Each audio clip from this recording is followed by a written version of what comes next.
All right, this video is going around the internet, and it's this reporter trying to make Trump look bad. All the lying, all the dishonesties. That who has done? You have done.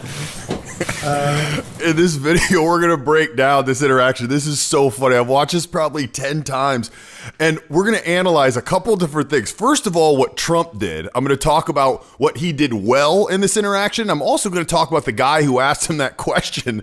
But the reason we're going to break this down is because you can learn something socially that you can use in your own life when somebody tries to talk down to you or get you to look bad. So let's watch this clip. We'll break down exactly what happened. Please. Mr. President, after 3.5 years, do you regret at all the lying you've done to the American people? On All the what? everything. All the lying, all the dishonesties.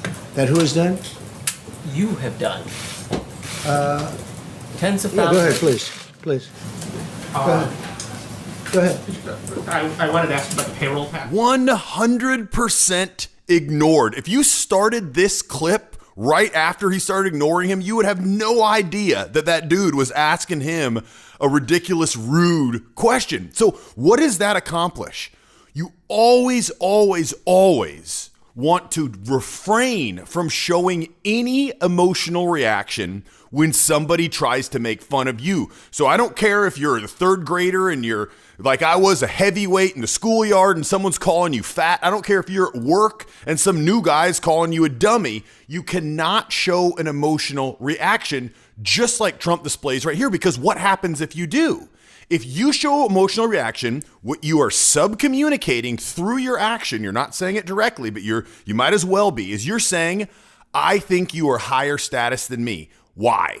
Because people who feel like they truly are higher status have no emotional reaction. If you're playing with your niece and nephew and they say something to you, say, oh, you're dumb. Do you care? No. Because you have way higher social status than they do, so you don't care. Or think of somebody else, maybe at your workplace or something that you have positional authority over. You really don't care what they say because you feel like you have higher status. So you're showing your whole hand when you get mad and get reactive to people who are trying to make you look bad, like this reporter did. Now look at this reporter when he talks. What do you see here? All the lying you've done to the American people. On All the what? everything. All the lying, all the dishonesties.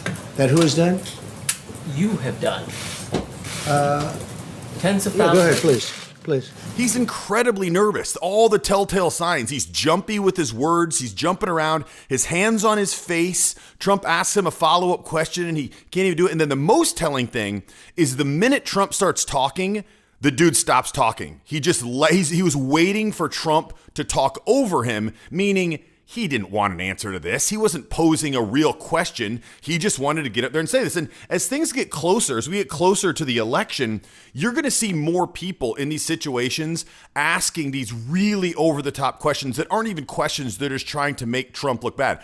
I don't know enough about how these pressers work, about how the people get in, how they pick the people that actually ask the questions. But it seems pretty random because I've seen some pretty people I haven't seen before kind of randomly thrown in there who are intentionally trying to make Trump look bad, but this is going to continue. And so by being able to handle that, Trump is able to come out on top and diffuse the situation without playing into what this guy wanted. What would have been the worst thing Trump could have done?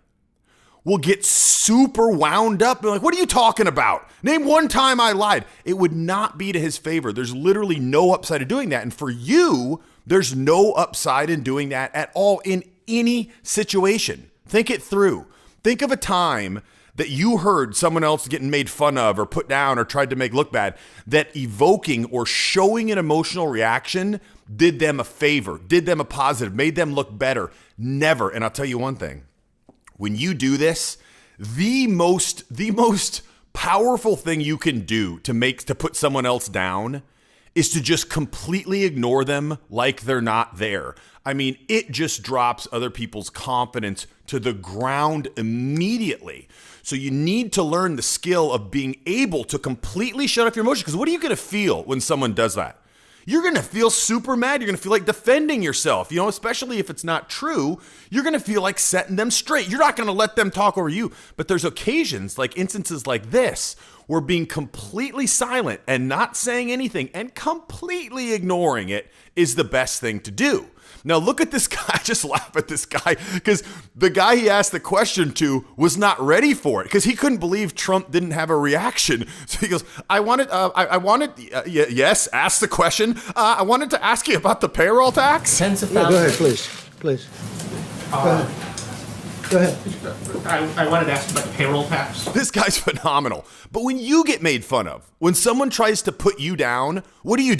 Do you feel like you always have a quick comeback to put them in their place, to check them, to make them look bad? Because you need to have that down. And if you don't have that, that's something you can learn. I got another video right here where I'll teach you how you can always have, I call it a quick and witty comeback. So you basically categorize the kind of joke they make at you. Is it really nasty or is it possibly good natured? And then boom, you automatically have 10 different comebacks that you can come back with at any time that are so sharp. The goal is for it to be so good that you actually look better defending yourself because your comeback is so good than if the person would have never made fun of you at all. Think of how powerful that is.